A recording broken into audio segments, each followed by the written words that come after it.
From the Great Recession of 2008 to a worldwide pandemic, Las Vegas has shown time and again it's a resilient community. Another major challenge we're facing is the continuing drought.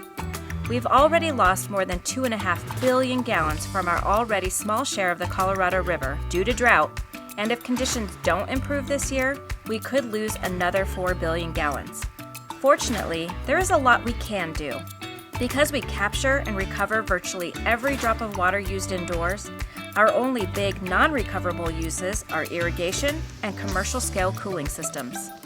The easiest solution is also the simplest one. Replacing grass with drip-irrigated plants reduces landscape water use by an average of 75%. Residents have stepped up, taking out more than 60% of their non-functional grass. That is, grass that only gets stepped on when it's being mowed.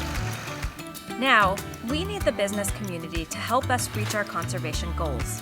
Southern Nevada's commercial properties have removed less than 20% of their grass, while HOAs and apartment complexes aren't doing much better at about 30%. In fact, there's a lot more useless grass in non-residential settings than there is left in people's front yards. The water saved by removing useless grass in commercial properties and HOAs would directly support the people who shop in their stores and live in their communities.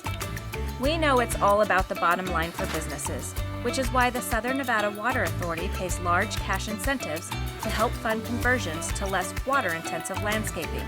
A typical 10,000 square foot grass replacement project is eligible for $30,000.